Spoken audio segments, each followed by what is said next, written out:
I can feel it in the air like beans. New order, normalize teaching your son and daughter how to load and shoot the pistol. Picasso is the most influential. Niggas love jacking my DNA. It's cool though, I ain't even tripping. All that show me is I'm What's good, everybody? Welcome to another installment of Black Nostalgia. I am Vinnie Sankofa, and today I am joined by my brother PicassoWittaPen. Yes, sir, Ski, man. What's happening, man? Thank you so much for coming out. Today, we're going to have a discussion today. I'm from Los Angeles. Right. He's from New York. New York City, Brownsville, you know, Brooklyn. And we're just going to break down the East Coast, West Coast rivalry in hip-hop. From the inception to the pinnacle of it to where it's at now. Right. So, but first things first, give them a little background about yourself. Man, I'm PicassoWittaPen, man, also known as Ted Bundy. Down here in the A, they know me as Zach. You know what I'm saying? That's for the friends and family alike.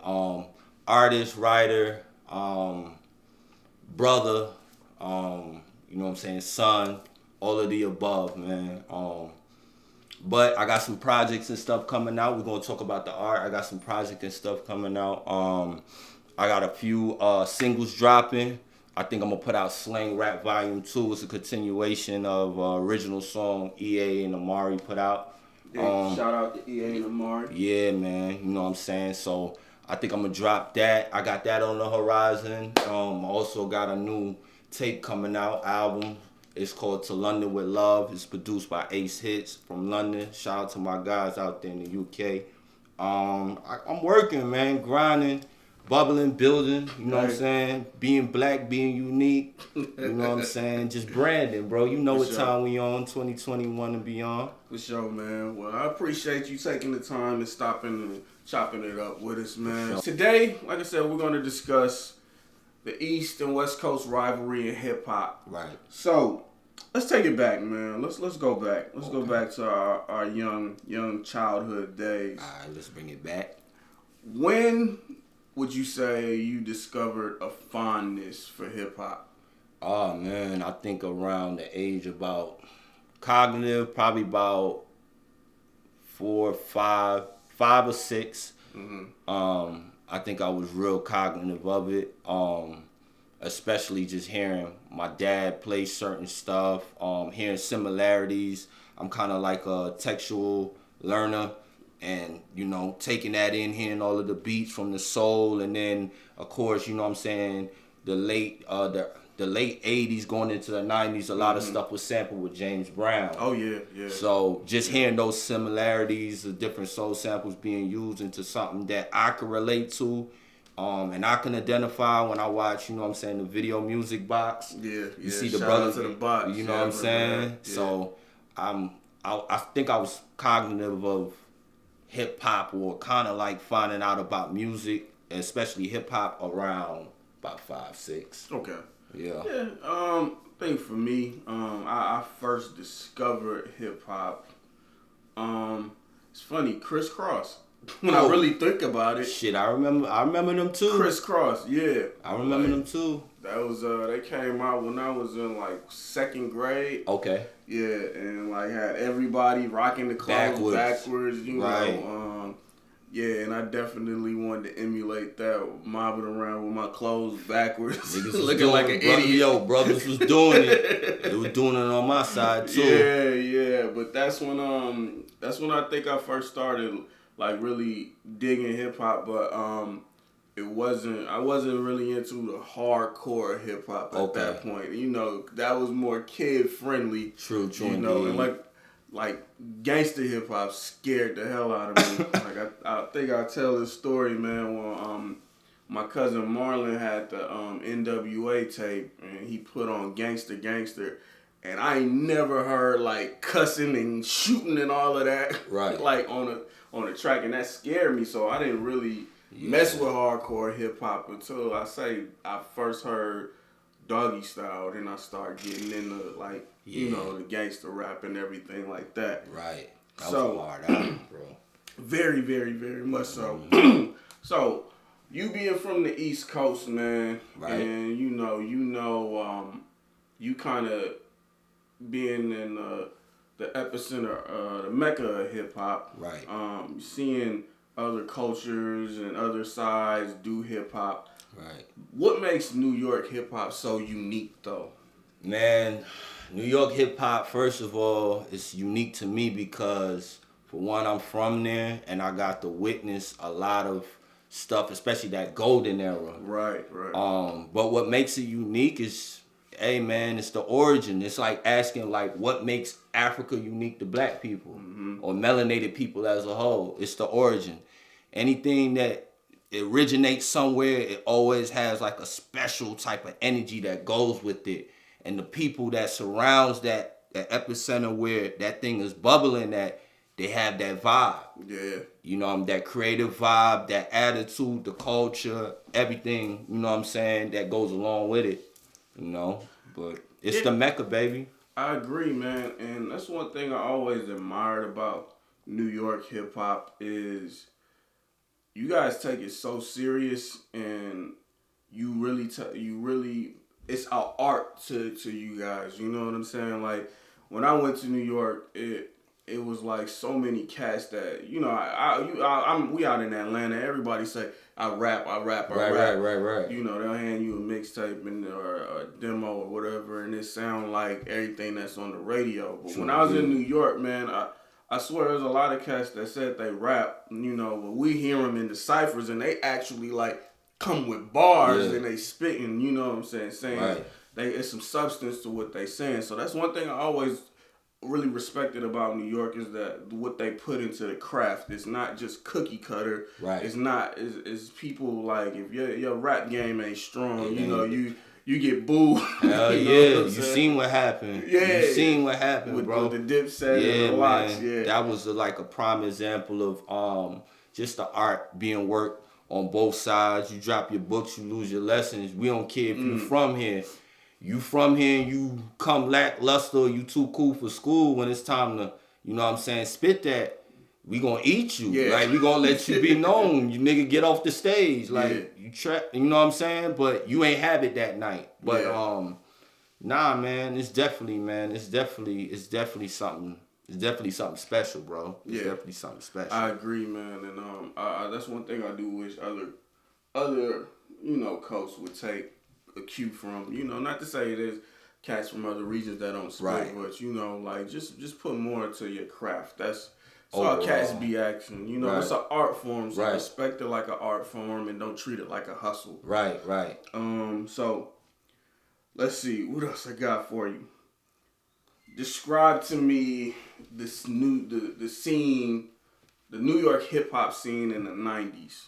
What was that like? Oh man, crackish, hella crackish, ambitious. It's negative and positive with everything. So it had its moments, man. But it was like I said, it was crackish. It was ambitious. It was a lot of money. Lot of black entrepreneurs, business minds was coming up around that era through those different sources of enterprises that they had going along. It was exciting, was fun, it was dangerous. It was New York. Yeah. The best way I could describe it is like watching like a spillover from Sunset Park mixed with the Warriors, mixed with, you know what I'm saying? Like Warriors, one of my favorite films of all time too. Right, especially like it was like that, man. Broadway Junction is still notorious, but back then you couldn't get off on certain stops. It was real, like, you know, if you get off at, you know what I'm saying, you get off on New Lots and it's about like 9, 10 o'clock. That 90s era niggas was snatching gold chains from grandmoms, shit, aunties, everything. It's not funny, you know what I'm saying? But it's real. It's real. It's us. It's our experience. It's like I said, it's just negative and positive, but it was just. It had that energy, man. Exciting, fun, ambitious, adventurous. All of the ways that's the best way I could kind of like describe it. It was just new. It was new. It's interesting. You know, LA, early 90s, I would describe it more so like a powder keg, man. Like, we had, you know, of course, the gang shit going on. the crack shit going on. That shit was crazy. That's a beast, bro. You know, it's amazing how it just every area in this country around the same time was going through the same thing. And then you see it's like that was chemical warfare. Mm-hmm. You know what I'm saying? That's a fact, bro. But with LA, you had that going on, and then you had that racial tension. I mean, not only racial tension, but the tension between the police and us. You know what I'm saying? Yeah. That was cracking off real 92. big. Yeah, you had what really kicked it off was before Rodney King was Latasha Harlins. Yeah, you know. And then you had that going on, man. It was a dang, like, it was crazy because early 90s LA was hella dangerous, man. Yo, we heard it through the music, bro.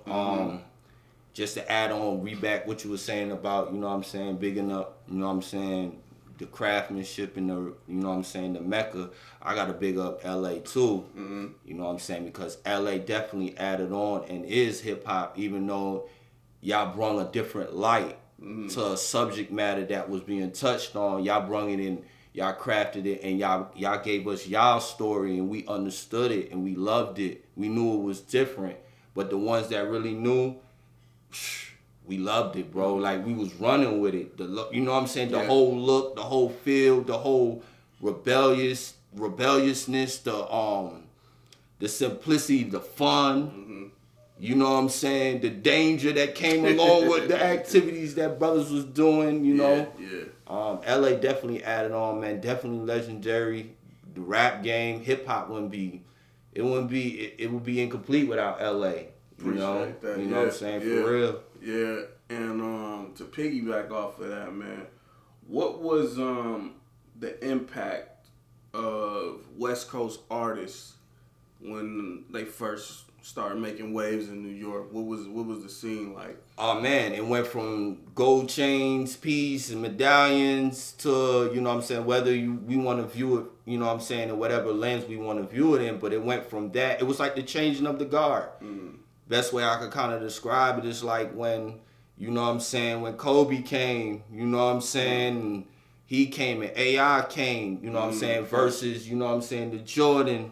You know what I'm saying? And so it changed the status quo. It changed the status quo. It was like, when we seen that, it was like, boom, okay.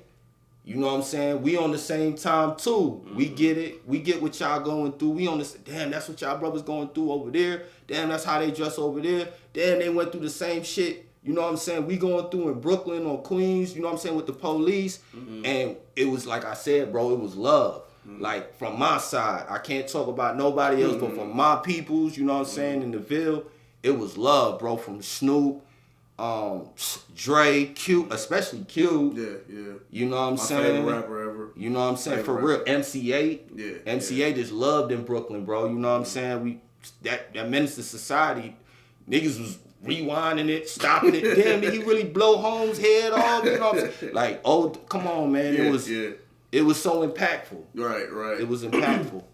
Well, I know in LA, with the hip hop scene, with the New York hip hop scene, I mean that's what I felt LA artists wanted the validation from as New York artists, you know, because that's like, you know, you getting stamped, you know, and these days they would call it the cosign. Right. That's what I know a lot of the LA artists wanted, or the West Coast artists wanted, because if New York stamped you, then you was official. Facts. It's interesting you say like how, you know, the LA influence kind of changed, like the way y'all kind of rock. It made me think, man, like until recently, LA has kind of like always maintained the same kind of cue, you know, as far as vibe, music, and everything like that.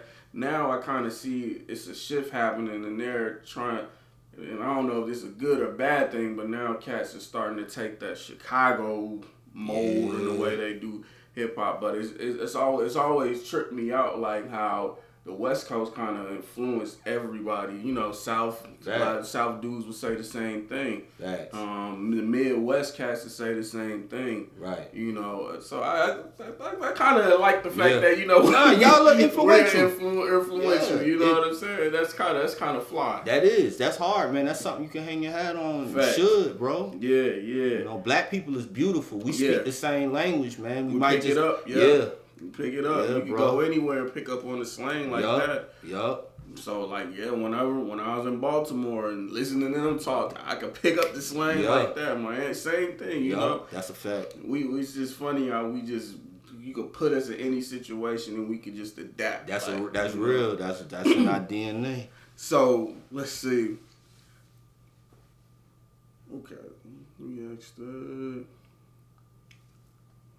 Now, what was the initial response to the West Coast artists? Like, you know, you mentioned Snoop, you mentioned MC8. Like, was they like heavy rotation, every car blasting? I'm gonna put it like this. I remember when Doggy Style came out. That was like a pinnacle too. And just music as a whole, and me being cognitive, because I remember when that tape dropped, bro. Mm-hmm. It was like summer, it was hot. Fire hydrant was going on. This is my memory. Mm-hmm. You know, lady across the street, she playing Snoop. Our block, our side of the block, we playing Snoop. The lady next door playing Snoop. The car that's passing by is playing Snoop. And you know what I'm saying? Like I'm saying, bro, I'm not lying. Like, it was just so impactful from A, the Cube. I hate that I'm missing, because I do listen to a lot of other West Coast artists, you know what I'm saying? And I love them. Mm-hmm. It's genuine. Dog Pound, of course, Corrupt, you know what I'm saying? Daz, like, come on, man. Like, Nate, we love Nate. We love Warren. You know what I'm saying? Warren G. Man, shit, man. It just go on, man. But when it happened, we heard it in every car. Mm-hmm. We heard it literally in every car. Everybody had Doggy Style. If you didn't, you was a hater. Or you just was a old head nigga, you know what I'm saying, on a different time. And that's cool. But the youth, anybody that wanted to be, you know what I'm saying, that was hip hop and young and energetic, they were playing Doggy Style, period, bro. Okay. Yeah. So now, y'all feeling everything. It seems like it's a good bit of unity going on in hip hop, a respect from the East Coast, what the West Coast artists was constantly looking for. Right. Then, you know, it's two events. Right. Two events happened that we still feeling the ripples of today. Like Wilder said. Yeah, man. The first event, the first event was Tupac getting shot in the Quad Studios, which is like, I think that night single-handedly changed the trajectory of hip hop. Oh, it did. Cause so many. It's a ripple effect that's the babies. Like a lot of the new artists we talking about from both sides, it's still kind of like they kind of displaying that behavior. Yeah, man. You know what I'm saying? That's how deep that ripple effect went, man. Right. With that. Yeah, man. Yeah. I see it. And man, it's so much stuff that's like recently starting to come more out about that night, man. Like, you know, for a long time, people were like, "Oh, Tupac, you was bugging," but then like. Now it's like the other day, I'm listening to an interview with like Big Old Bodyguard, and he was like, Tupac took some charges for Big, like, cause Big's guns was in his hotel room, like when that whole rape case incident happened, and like I seen that too. I seen a sound bit of it. Gene, that dude. Gene. Yeah, and it's like crazy because I think that whole situation could have got squashed with a conversation. But I just heard something else today, like that man, Suge Knight is a dirty nigga. Hold your head, Suge. Man, I'm best with you. But damn, bro, this was cold. Suge took a picture with Puffy's baby mama. Oh, yeah. I didn't know. Yeah, I heard that. No lie, bro. I think I heard that probably about a year and a half, 2 years ago.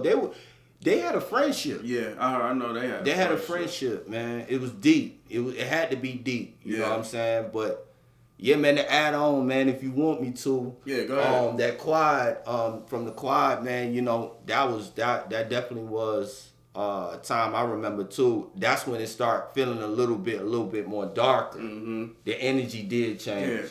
Yeah. It felt darker, man. For real, man. And that from there, you know, we all know Pac went to jail. Right. For allegedly, well, who was it? Forcible touching of the buttocks. Bullshit. Stupid shit to lock a nigga up for. Yeah. But while he's in jail, you know, of course, Big is blowing up, and Pac is feeling some kind of way because, you know, hey, you know, he felt like he held him down. Right. You know, Friends. but, Yeah. you know, and you know, he kind of felt slighted. But from what I'm keep hearing, is just miscommunication. Right. Like not talking it out, and two sides pulling each other. Yeah. You know, and then it came to a head when Suge did the 95 Source Awards. Yeah. Woo. Dopest, illest award show in hip hop history. So please, yeah. if you ever get the chance, check that out for real. Yes, please do. It's so, man, you had it's like the Hall of Fame of hip hop all in one room. That's a fact. You had, of course, Death Row Bad Boy, but you had Outkast, Right. you had Wu-Tang, Right. Mobb Deep, Bone Thugs and Harmony, man. Everybody who was everybody in hip hop at that time was at that award show. Right. And then Suge. Young man, it's youth. It's youth. Yeah, it was It's youth, ego, and money. Yep. You know, youth. And from there, things just kind of went downhill, man. You had the New York video shoot, you know, and I think that set. Yeah, Pac Snoop, off. man, I love you, bro, but you violated, bro. You know what I'm saying? He know too. The big, you know what I'm saying? The homie know too. You feel me? Snoop know, but like I said, man, it was youth, but it's like. When that happened, bro, like I can't imagine. I know that had to be. I know because it was funny. It was funny because it looked fake. It looked like some Godzilla shit, like when you kicked over the building and just snapped. But it was like, damn, dog, like you trying to, like you violated. But we was like, damn, we messed with Snoop. Yeah. But you know, it was repercussions behind that too. Snoop talk about it. You know what I'm saying? Yeah, that was crazy. Yeah, you know. He said that, you know, the trailer got shot up and everything like that. Actually, no. That happened before. Oh, that did? Yeah, and Snoop said that's the reason why he went. Did that. Yeah, because like you said, it all comes back to like conversation. And from what I heard from Snoop's standpoint, he said the reason why he made that song, the New York joint, was because he was vibing, coming to the studio, listening to some old school, you know what I'm saying? Probably, I think it's either Melly Mel or something. Yeah. Melly Mel. They wanted to show pay homage. They was gonna have everybody in the video, but he said when that happened, he was like, damn, you know what I'm saying? He said, but it was just too close for comfort. You know what I'm saying? Same thing we could argue about like with Who Shot You? Yeah. That bad timing. That was bad. That was horrible timing. That was bad timing. That was bad timing. Yeah, I don't know why Puff gave the okay to that. Yeah. That, like I said, man, from that point, we like lost two of the greatest. Oh, bullshit. And who knows, like, you know, the where hip hop would be had they stayed alive. You know, that's a fact. You know, who knows what Big would have been. You know, had he stuck around. The thing that hurts me the most, like seeing like about Big, is seeing his children. Yeah, you know that's like damn, man. Yeah, you know? Like I know more about I don't know more about their pops, but I like seeing their pops more than they did. You know what I'm saying? That's real too. That's cold, real. You know what I'm saying? When you think about that, damn. And you know, it sucks that, you know, we lost them two cats over miscommunication, bullshit. You know what I'm saying? But that, I think after they did die, for a minute, man, you know, I think hip hop kind of, I think hip hop kind of took a shift I mainly when Pac died though.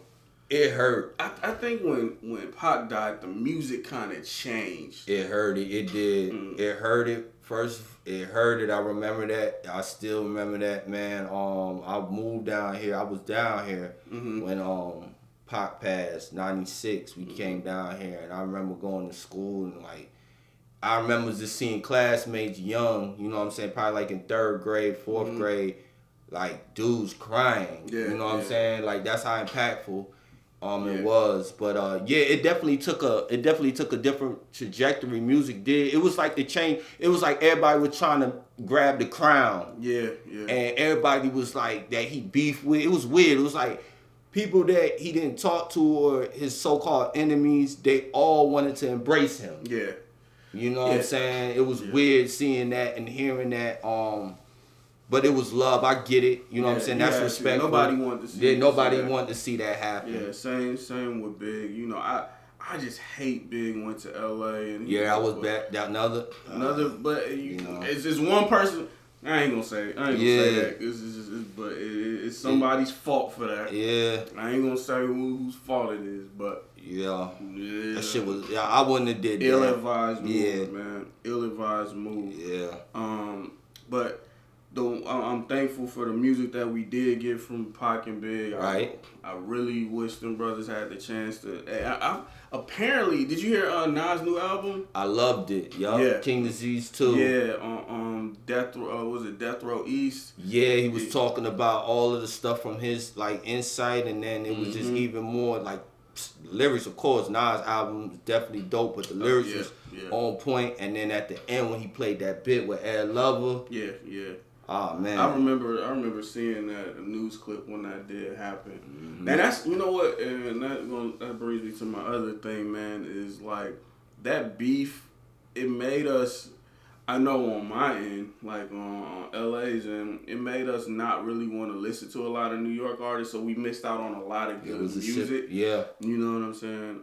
I know me personally, and it sucks because. Now this is like one of my favorite groups, but Mobb Deep. Man, the Mob, man. R.P. Prodigy. Right. That's like one of my favorite, outside of like Nas and Jay-Z, my favorite New York artists. And DMX, like Prodigy is like P, one that of my dude, bro. Yeah.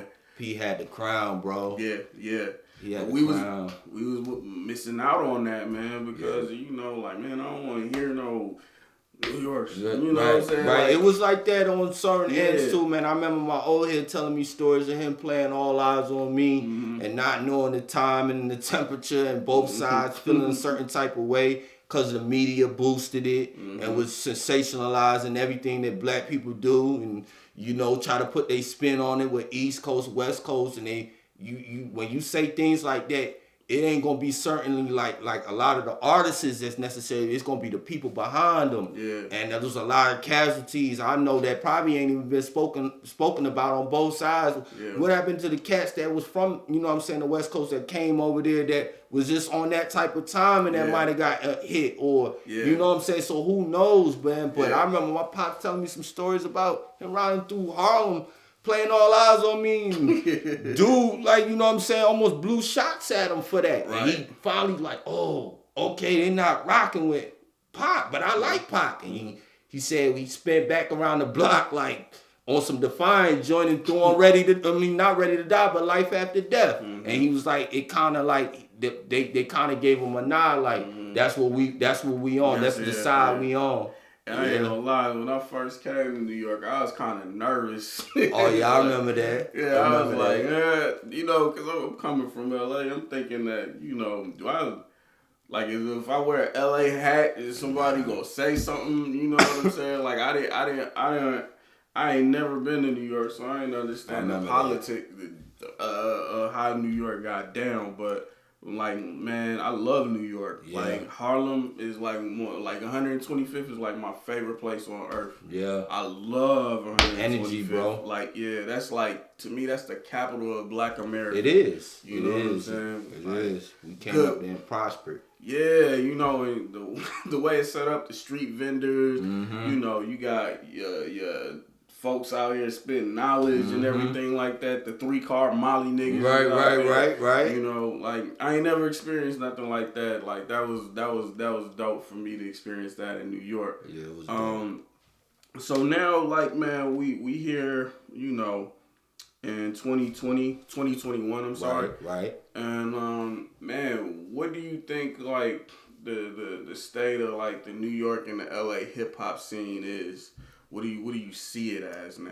Oh man, I'm a purist at heart, man, Right. but over the times I understand that things have to evolve. Right. You know what I'm saying? As humans, as art, anything, you know what I'm saying, that we love, it has to take on a different shape. Otherwise, it's just gonna be dead.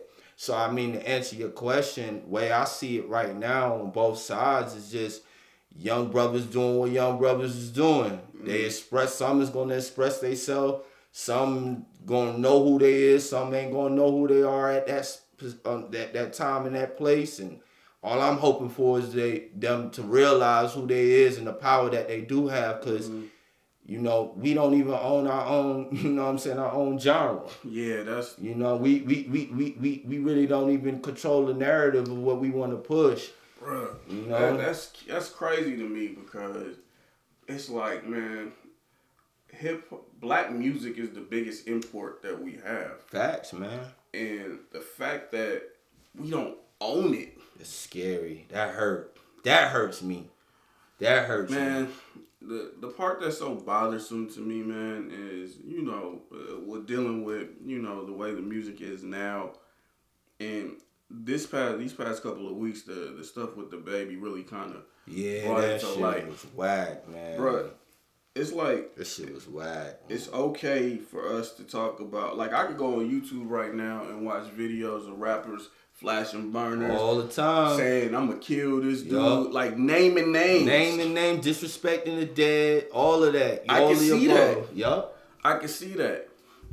Then we had this cat who just tried to get the crowd hype. Who ain't said, like, honestly, I heard all the stuff that he said, like, bro, we used to go to the strip club together, all of that, clubs together. We used to hit, that's all they used to say, shit like that. You know what I'm saying? Like, it reminds me of like when I was in middle school. Right, and, I had this liberal white teacher, right? Okay. And me and my classmates was in the back like roasting each other and whatnot, saying your mama jokes. Right. And she overheard us saying your mama jokes. Right. And she's like spazzed out. She was like, oh my God, why would you say that about his mother? Oh, that is so horrible. Like, she freaked She out. don't understand the culture. And that, look, if you go back and watch that video of the baby, look who he's performing in front of. Right. Bad timing. Youth. Being youthful. Mm-hmm. I don't think they should have crucified him for that. Nah. Of course, we had gay people been in existence since the beginning of time. So my outlook on it is, I stand on what I believe in. You know what I'm saying, personally. But my outlook on it is, they've been in existence since the beginning of time. That you know what I'm saying, those practices and you know what I'm saying, how they move.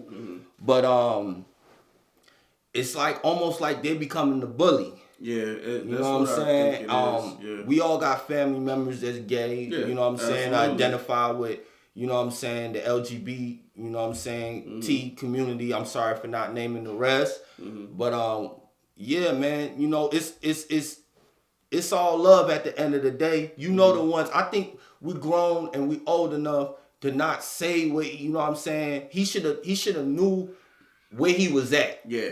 He should have been more confident. Read the room. Man, you got to read the room, Holmes. But still, at that time, that's a lesson. I don't think you should cancel somebody for that. Because the young brother still is feeding his family and breaking generational curses. So it's much deeper than, you know what I'm saying, that. You could tell he don't necessarily mean that. You know what I'm saying? It's almost becoming something that I understand where, you know what I'm saying, the gays is going with it and how they want, you know what I'm saying, their rights and stuff. Hey, man, that's cool. But at the same time, don't become the bully. Yeah, because that, you know what I'm saying, because you lose the cause. You lose your cause, in my opinion. Yeah, the way I feel is like respect is given organically. Like, right. People, from what I'm interpreting is like, the way they're going about it is people are going to tolerate you. They're not going to respect you. Right. You know, and you don't want, nobody wants that. You know, you don't want to just be tolerated. Right. You know, you want people to respect you, your principles, and your beliefs. Right. But the way this treatment and all of that, this is coming off as like, I want to see him bend the knee. I want to see him grovel. Like, you're getting off on that, you know? And that part ain't cool, man. Like, I ain't with that. Like, we can all apologize and move on. Yeah, let's do that. Let bygones be bygones. We human. Right. Everybody makes mistakes. And That's even like, I don't be going bodyguard hard when cats like say some off the wall racist stuff. To me, that's the. It is what it is. It's the world. Yeah, you know, it's like the world, bro. Just as long as you know you don't get away in my economic situation. Or That's when we got the problem. Right. Like, right. I hear words all day, every day. You know, and 9 times out of 10, them cats don't never say it while they in the presence. of who they talking it's down covert. to. Yeah, it's so covert. Either or, my bad. I ain't it. Now we all good, man. It's all good. Let everybody know where they can find you at, man, on IG, social media, all of that good stuff. Yes, Sirski, man. It's at PicassoWittaPen. PicassoWittaPen. You know what I'm saying? That's on IG as well as Twitter. Yo, look out for me. Check me out. All of the above. You know what I'm saying? For real, man. And y'all know Vinnie Sankofa. Follow me on Instagram, Vinnie_Sankofa, SANKOFA. Yes, sir. Instagram, and I'm starting to learn how to do these other social media. I need to catch up, bro. Old men here now. Yeah, bro. I just want to write rhymes and, you know what I'm saying, feel good. You know what I'm saying? Facts. For real. So, yeah, thank y'all for tuning in, man. Make sure y'all like, comment, and subscribe. Check in till the next time. We out. Yes, Peace. sir. Acres of land, shoot it out with the feds like Rambo. Can't knock me off my handle. Life is a gamble. Haters try to box me in, but watch me scramble like Mike Vick or Randall. I'm cunning, man. Mama told me pray for more happy days like Richie Cunningham. Shit is so real, I stay with the steel. I'm from the field. Can't afford for you haters to steal my life.